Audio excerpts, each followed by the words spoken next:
Hi everyone. നിങ്ങളൊരു ഡേറ്റിന് പോവുകയാണ്, അല്ലെങ്കിൽ നിങ്ങൾക്ക് ഇഷ്ടപ്പെട്ട ഒരാളെ ആദ്യമായിട്ട് മീറ്റ് ചെയ്യാൻ പോവുകയാണെന്ന് വിചാരിക്കുക.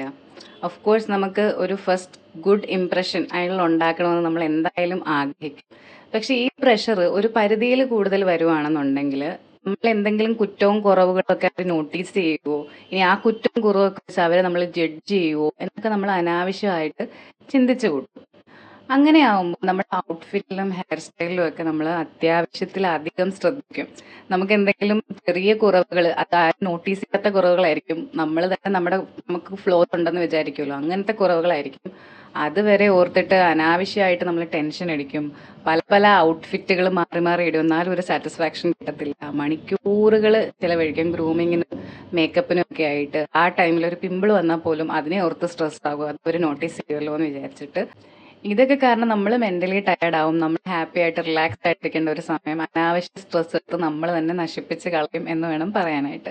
ശരിക്കും ഇത്തരം ഒരു സാഹചര്യത്തിൽ ഇതിനെപ്പറ്റി ഒന്ന് ഓർത്ത് അത്രയധികം വേവലാതിപ്പെടേണ്ട കാര്യങ്ങളില്ല. നമ്മുടെ ക്യാരക്ടറിലുള്ള ഒരു ചെറിയ ഫ്ലോയോ അല്ലെങ്കിൽ എക്സ്റ്റേണൽ അപ്പിയറൻസിലുള്ള ഒരു ചെറിയ ഫ്ലോ ഒന്നും ആരും അത്രമാത്രം നോട്ടീസ് ചെയ്യാനും പോകുന്നില്ല.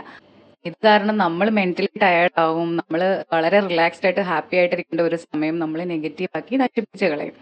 ശരിക്കും ഇതിന് കാരണക്കാരനായ വില്ലൻ എന്ന് പറയുന്നത് ഒരു സൈക്കോളജിക്കൽ പ്രതിഭാസമാണ്. ഇതിന്റെ പേരാണ് സ്പോട്ട് ലൈറ്റ് എഫക്ട് എന്നത്.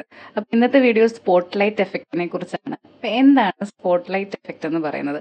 മറ്റുള്ളവര് നമ്മളെ പറ്റി എന്ത് ചിന്തിക്കുന്നു, എങ്ങനെ ചിന്തിക്കുന്നു, എത്രത്തോളം ചിന്തിക്കുന്നു എന്നതിനെ ഓവർ എസ്റ്റിമേറ്റ് ചെയ്യുന്ന ഒരു സൈക്കോളജിക്കൽ പ്രതിഭാസത്തിനെയാണ് നമ്മൾ സ്പോട്ട് ലൈറ്റ് എഫക്ട് എന്ന് പറയുന്നത്. ചുരുക്കി പറഞ്ഞാൽ നമ്മളാണ് സ്പോട്ട് ലൈറ്റിൽ എന്ന് നമ്മൾ വിചാരിക്കുന്നു. എവിടെ പോയാലും നമ്മളിലേക്കാണ് ആ സ്പോട്ട് ലൈറ്റ് ഉള്ളത്. എല്ലാവരും നമ്മളെ തന്നെ ശ്രദ്ധിക്കുകയാണ്.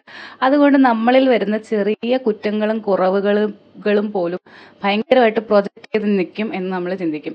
നമ്മുടെ ഒരു ലോകത്ത് നമ്മളായിരിക്കും സെന്റർ, പക്ഷെ ശരിക്കുള്ള ലോകത്ത് നമ്മൾ സെന്ററേ അല്ല. എല്ലാവരും അവരവരെ പറ്റിയായിരിക്കും ചിന്തിക്കുന്നത്.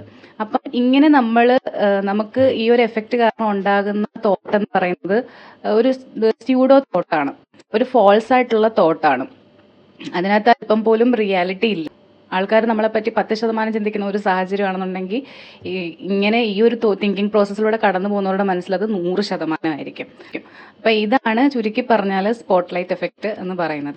ഈ എഫക്റ്റ് എന്ന് പറയുന്നത് നമ്മുടെ തന്നെ എക്സ്പീരിയൻസുകൾ, നമ്മൾ കണ്ട് വളർന്നിട്ടുള്ള സാഹചര്യങ്ങൾ, നമ്മുടെ ലൈഫിനെ പറ്റിയുള്ള ഒരു പെർസ്പെക്റ്റീവ്, ഇതിനെയൊക്കെ ബേസ് ചെയ്തിട്ടാണ് സ്പോട്ട് ലൈറ്റ് എഫക്റ്റ് എത്രത്തോളം ഒരാളെ അഫക്റ്റ് ചെയ്യുന്നു, എത്രത്തോളം ഒരാളുണ്ട് എന്നൊക്കെ ഉള്ളത് ഡിപ്പെൻഡ് ചെയ്യുന്നത്. ഇനി ഇതിന്റെ ഉദാഹരണങ്ങൾ പറയുകയാണെന്നുണ്ടെങ്കിലും നമ്മളെ ആരെങ്കിലും പൊക്കി പറയുന്നതോ അല്ലെങ്കിൽ വളരെ പ്ലസന്റ് ആയിട്ടുള്ള സിറ്റുവേഷൻസിലോ ഒന്നും അല്ല ഇത് ആൾക്കാർ എക്സ്പീരിയൻസ് ചെയ്യുന്നത്.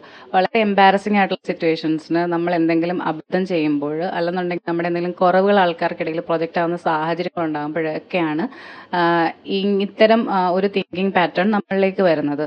ഫോർ എക്സാമ്പിൾ, നമുക്കൊരു പബ്ലിക്കായിട്ട് നമുക്ക് എന്തെങ്കിലും ഒന്ന് അവതരിപ്പിക്കണം അല്ലെങ്കിൽ പ്രസംഗിക്കണം.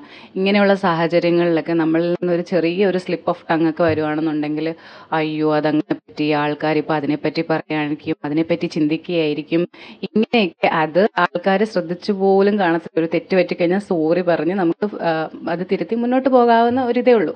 പക്ഷെ അതിനെപ്പറ്റി ഒരു ഡിസ്പ്രപ്പോർഷനേറ്റ് ആയിട്ടുള്ള രീതിക്ക് അങ്ങ് ചിന്തിക്കുകയാണ്.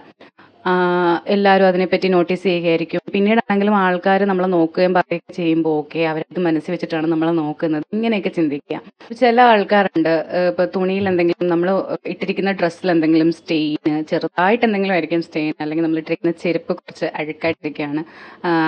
ഇതൊക്കെ എന്ന് പറയുന്നത് ആൾക്കാർ ഒട്ടും നോട്ടീസ് ചെയ്യത്തില്ല എന്നല്ല ഞാൻ പറയുന്നത്, വളരെ ഇൻസിഗ്നിഫിക്കൻ്റ് ആയിട്ടുള്ള രീതിക്കാണ് ഇതെങ്കിലും ആളുകൾ അയ്യോ ഇത് നോട്ടീസ് ചെയ്യുമോ എന്ന് പറഞ്ഞിട്ട് ആങ്സൈറ്റി എടുത്തു വെക്കുന്ന ഒരു ലെവലിലേക്ക് അത്രത്തോളം ആ തോട്ട്സ് ഈ ഒരു സ്പോട്ട്ലൈറ്റ് എഫക്ട് കാരണം പോകാൻ സാധ്യതയുണ്ട്. അപ്പൊ ഇതൊക്കെയാണ് ഇതിന്റെ കോമൺലി ഉള്ള എക്സാമ്പിൾസ് എന്ന് പറയുന്നത്.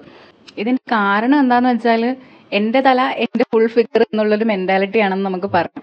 കാരണം ഇതിനെ എല്ലാത്തിനെയും കൂടെ പറയുന്ന പേരാണ് കോഗ്നിറ്റീവ് ഡിസ്റ്റോർഷൻസ് എന്ന് പറയുന്നത്. നമ്മുടെ ആ ഒരു തിങ്കിങ് പാറ്റേണിൽ തന്നെ കുറച്ച് വളവുണ്ടെന്നർത്ഥം. അപ്പൊ കോഗ്നിറ്റീവ് ഡിസ്റ്റോർഷൻസ് എന്ന് പറയുന്ന ഒരു നെഗറ്റീവ് തിങ്കിങ് പാറ്റേണിലേക്ക് പോകുന്നതിനാണ് കോഗ്നിറ്റീവ് ഡിസ്റ്റോർഷൻസ് എന്ന് പറയുന്നത്. അൾട്ടിമേറ്റ്ലി ഡിപ്രഷനും ആങ്സൈറ്റിയും ഒക്കെ ഉണ്ടാവാനായിട്ട് സാധ്യതയുണ്ട്.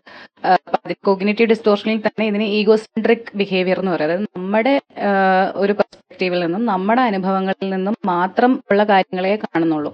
അതായത് ആ ഒരു വിഷൻ മാത്രമുള്ള ഒരു ടണൽ വിഷൻ, അത് മാത്രമേ ഉള്ളൂ. അതിന് പുറത്തേക്കുള്ള കാര്യങ്ങൾ ഒന്നും കാണുന്നില്ല. അല്ലെങ്കിൽ മറ്റ് പല കാര്യങ്ങളും നമ്മളെന്ന് പറയുന്നത് ഇത്രയും ആൾക്കാർക്കിടയിൽ ഒരു സ്പെക്കാണെന്നുള്ള കാര്യം മനസ്സിലാക്കുന്നില്ല. നമ്മളാണ് എല്ലാം. നമ്മളുടെ ജീവിതം എല്ലാവരും ഇങ്ങനെ അവരെല്ലാം നമ്മളിങ്ങനെ സ്ക്രൂട്ടിനി ചെയ്തുകൊണ്ടിരിക്കുകയാണ്, സ്പെക്ടേറ്റ് ചെയ്തുകൊണ്ടിരിക്കുകയാണ് എന്നാണ് ഇങ്ങനെ വിചാരിക്കുന്നവർ ചിന്തിക്കുന്നത്. അതൊരു പോസിറ്റീവ് രീതിയിലാണെങ്കിൽ പിന്നെയും കുഴപ്പമില്ല. നെഗറ്റീവ് രീതിക്കാണ് ഇങ്ങനെ ചിന്തിച്ചുകൊണ്ടിരിക്കുന്നത്. അപ്പോൾ ഇതിനെ ഒരു ego centric negative thinking pattern എന്ന് പറയാം. അവരുടെ അനുഭവത്തിനോ പെർസ്പെക്റ്റീവിനോ പുറത്തേക്കോ മാറി ഒന്നും ചിന്തിക്കാനായിട്ട് തയ്യാറായിരിക്കത്തില്ല. ഞാനിപ്പം ഇങ്ങനെ അവരെന്ന് പറയുമ്പോഴത്തേക്കും ഇതൊരു സർട്ടൻ ഗ്രൂപ്പ് ഓഫ് പീപ്പിൾ ചെയ്യുന്നു എന്നല്ല. സോഷ്യൽ ആങ്സൈറ്റി ഉള്ളവരിൽ ഇത് കൂടുതലായിട്ട് കാണാം. ഇങ്ങനത്തെ ബിഹേവിയർ ഉള്ളവർക്ക് സോഷ്യൽ ആങ്സൈറ്റി ഉണ്ടാകാം. ഇത് അങ്ങോട്ടും ഇങ്ങോട്ടും റിലേറ്റഡ് ആണ്. പക്ഷേ ഇപ്പം ഞാൻ പറഞ്ഞതിൽ നിന്ന് അറിയാം, ഒരു പരിധി വരെ എല്ലാവർക്കും ഈ ഒരു സംഭവം ഉണ്ട്. ഇത് ഒരു നോർമൽ സൈക്കോളജിക്കൽ ക്യാരക്ടർ തന്നെയാണ്. പരിധി കൂടുമ്പോൾ ഇത് സോഷ്യൽ ആങ്സൈറ്റിയിലേക്കും അത്തരം ഒരു സാഹചര്യം ആളുകൾ അവോയ്ഡ് ചെയ്യാനായിട്ട് ശ്രമിക്കുക. ആളുകൾ കൂടുന്ന സ്ഥലത്ത് പോകാതിരിക്കുക. പിന്നെ ചില ആൾക്കാർ ഇതിനെപ്പറ്റി വായിക്കുകയും പഠിക്കുകയും മനസ്സിലാക്കുകയൊക്കെ ചെയ്ത് അവരുടെ ബിഹേവിയർ മാറ്റാനായിട്ട് ശ്രമിക്കും. ഒരു പരിധിവരെ എല്ലാവരിലും ഇതുണ്ട്. ഏറ്റക്കുറച്ചിലുകളുണ്ടെന്ന് മാത്രം. കൂടുതലുള്ളവർക്ക് അത് ബുദ്ധിമുട്ടുണ്ടാക്കുന്നു എന്നുള്ളതേ ഉള്ളൂ. ഇങ്ങനെയുള്ള ആൾക്കാരുടെ അമിഗ്ഡല വളരെയധികം ആക്റ്റീവ് ആയിരിക്കും. അമിഗ്ഡലയാണ് നമ്മളുടെ ഒരു ഇമോഷണൽ റെസ്പോൺസ് സെന്റർ എന്ന് പറയുന്നത്. അപ്പോൾ അമിഗ്ഡലയാണ് നമ്മുടെ ഫൈറ്റ് ഓർ ഫ്ലൈറ്റ് റെസ്പോൺസ്, അല്ലെങ്കിൽ ഫൈറ്റ് ഓർ ഫ്ലീ റെസ്പോൺസ് എന്ന് പറയും. നമുക്ക് ബുദ്ധിമുട്ടുണ്ടാകുന്ന ഒരു സാഹചര്യത്തിൽ നിന്ന് നമ്മൾ അതിനെ ഫൈറ്റ് ചെയ്യുക, അല്ലെങ്കിൽ നമ്മൾ ഫ്ലൈറ്റ് ചെയ്യുക, അവിടെ നിന്ന് എസ്കേപ്പ് ആവുക. അപ്പോൾ കൂടുതൽ ആൾക്കാരും അങ്ങനെയുള്ള സിറ്റുവേഷൻസ് അവോയ്ഡ് ചെയ്യാനായിട്ട് ശ്രമിക്കും. ഇത്തരത്തിൽ എന്തെങ്കിലും അപകർഷതാബോധങ്ങളുള്ളവർ, അല്ലെങ്കിൽ എന്തെങ്കിലും തെറ്റുകൾ നമ്മുടെ ഭാഗത്തുനിന്ന് പറ്റുന്നുള്ളവർ അത്തരം സാഹചര്യങ്ങൾ അങ്ങ് പാടെ ഒഴിവാക്കും. ഇതാണ് നമ്മുടെ ലൈഫിനെ ഇത് എങ്ങനെ ഇമ്പാക്ട് ചെയ്യുന്നു എന്ന് ചോദിച്ചാൽ ഇങ്ങനെയാണ്. ഇതൊരു നെഗറ്റീവ് ഇമ്പാക്റ്റ് ആണ് ഉണ്ടാക്കുന്നത്. ഇതിനെ ഇനി എങ്ങനെ ഹാൻഡിൽ ചെയ്യാമെന്ന് ചോദിച്ചാൽ പോസിറ്റീവ് സെൽഫ് ടോക്കും അതുപോലെ തന്നെ സെൽഫ് ലവും ആണ് ഇതിനുള്ള ആൻസർ എന്ന് പറയുന്നത്. എപ്പോഴും നമുക്കിങ്ങനെ നെഗറ്റീവ് തിങ്കിങ് വരുമ്പോഴത്തേക്കും നമ്മൾ ഭയങ്കര ടൈനി ആയിട്ടുള്ള ഒരു എൻറ്റിറ്റി ആണെന്നുള്ള കാര്യം നമ്മളെ തന്നെ റിമൈൻഡ് ചെയ്യിപ്പിക്കുക ഒത്തിരി ആൾക്കാരുടെ കൂട്ടത്തിൽ. അത് ഫസ്റ്റ് തിങ്. പിന്നെ ഈ നെഗറ്റിവിറ്റി വരുമ്പോഴത്തേക്കും ഇതൊരു ചെറിയൊരു കാര്യമാണെന്ന് പറഞ്ഞിട്ട് പോസിറ്റീവ് അഫർമേഷൻസ്, നമ്മുടെ വീക്ക്നെസ്സുകളെയോ അല്ലെങ്കിൽ നമ്മൾ ഫ്ലോസ് എന്ന് കരുതുന്ന കാര്യങ്ങളല്ല, അതിനെ നമുക്ക് സ്ട്രെങ്ത് ആക്കി മാറ്റാം. അല്ലാതെ നമുക്ക് ഒരുപാട് മറ്റ് സ്ട്രെങ്ത്തുകൾ ഉണ്ടായിരിക്കും. അപ്പോൾ അതിനെപ്പറ്റിയൊക്കെ ചിന്തിക്കുക, പോസിറ്റീവ് സെൽഫ് ടോക്ക് നടത്തുക, പോസിറ്റീവ് അഫർമേഷൻസ് നമുക്ക് പറയും. മിററിലൊക്കെ നോക്കി നമ്മൾ പറയത്തില്ലേ, you are good, you are smart എന്നൊക്കെ, അത്തരത്തിലൊക്കെ നമുക്ക് പറയാവുന്നതാണ്. എല്ലാവരും സെൽഫ് കമ്പാഷനേറ്റും കൂടെ ആയിട്ട് ഇരിക്കാനായിട്ട് ശ്രമിക്കുക. നമ്മൾ ചുറ്റുമുള്ളവരെ സ്നേഹിക്കണം. അതുപോലെ തന്നെ ഇമ്പോർട്ടൻ്റ് ആണ് നമ്മൾ നമ്മളെയും കൂടെ പരിഗണിക്കുക, സ്നേഹിക്കുക എന്നൊക്കെ ഉള്ളത്. നമ്മൾ ഓരോരുത്തരും ഭയങ്കര യുണീക്ക് ആണെന്നുള്ള കാര്യം തിരിച്ചറിയുക. ആ യുണീക്നെസ്സിൽ നമുക്കൊരു സ്ട്രെങ്ത് ഉണ്ട്. അപ്പം നമ്മുടെ സ്ട്രെങ്ത്തും നമ്മുടെ യുണീക്നെസ്സും ഒക്കെ നമ്മൾ എപ്പോഴും പ്രൊജക്റ്റ് ചെയ്യാനായിട്ട് ശ്രമിക്കണം. റാദർ ദാൻ സൊസൈറ്റി നമ്മുടെ ഫ്ലോസ് ആണെന്ന് പറയുന്ന കാര്യങ്ങളുണ്ടായിരിക്കും, നമുക്ക് തന്നെ ഫ്ലോസ് എന്ന് കരുതുന്ന കാര്യങ്ങളുണ്ടായിരിക്കും. അതൊക്കെ നമുക്ക് ഒന്നെങ്കിൽ നമുക്ക് ഇഗ്നോർ ചെയ്യാം, അത് നമ്മുടെ സ്ട്രെങ്ത് ആക്കി മാറ്റാം. ഫ്ലോണ്ട് യുവർ ഫ്ലോസ് എന്ന് പറയില്ല. അപ്പോൾ ഇത്രയൊക്കെ ഉള്ളൂ സ്പോട്ട്ലൈറ്റ് ഇഫക്റ്റിനെ പറ്റി. ഓക്കെ, അപ്പം ഞാൻ ഇതുവരെ ഒരു ഇൻട്രൊഡക്ഷൻ വീഡിയോ ഒന്നും അങ്ങനെ ചെയ്തിട്ടില്ല. എൻ്റെ പേര് സുഫ എന്നാണ്. ഞാനൊരു ഡോക്ടറാണ്. ഇപ്പോൾ ഫോറൻസിക് മെഡിസിനിൽ PG കഴിഞ്ഞ് സീനിയർ അസിസ്റ്റൻ്റായിട്ട് വർക്ക് ചെയ്യുകയാണ്. ബേസിക്കലി ഞാനൊരു ഓട്ടോപ്സി സർജനാണ്. അപ്പോൾ ഈ ചാനലിൽ mainly fact related videos, psychology, mental health related videos, forensic medicine, autopsy related videos ഒക്കെയാണ് ഇതുവരെ ഞാൻ മെയിൻലി ചെയ്തിട്ടുള്ളത്. പക്ഷേ അങ്ങനെ എക്സ്ക്ലൂസീവ്ലി ഈ കണ്ടന്റ് മാത്രം അങ്ങനെയൊന്നും ഇല്ല. എനിക്ക് ഇൻട്രസ്റ്റ് ഉള്ള കാര്യങ്ങളൊക്കെ ഞാനിങ്ങനെ ചെയ്യാറുണ്ട്. അപ്പം ഇത്തരം വീഡിയോസൊക്കെ ഇഷ്ടപ്പെടുന്ന ആൾക്കാരാണെന്നുണ്ടെങ്കിൽ എന്തായാലും ഈ ചാനൽ ഒന്ന് സബ്സ്ക്രൈബ് ചെയ്യുക. ഈ വീഡിയോ ഇഷ്ടപ്പെട്ടെന്നുണ്ടെങ്കിൽ പ്ലീസ് ലൈക്ക്, ഷെയർ. അതുപോലെ തന്നെ നിങ്ങൾക്ക് എന്തെങ്കിലും വീഡിയോയിൽ എന്തെങ്കിലും ഒപ്പീനിയനോ സജഷൻസോ ഒക്കെ ഉണ്ടെങ്കിൽ കമൻറ്റ് ചെയ്യുക. എന്തെങ്കിലും പ്രത്യേകിച്ച് ഉള്ള കണ്ടന്റുകൾ ആവശ്യമാണെന്നുണ്ടെങ്കിൽ കമൻറ്റ് ചെയ്യുക. Thank you so much. See you in next video. By.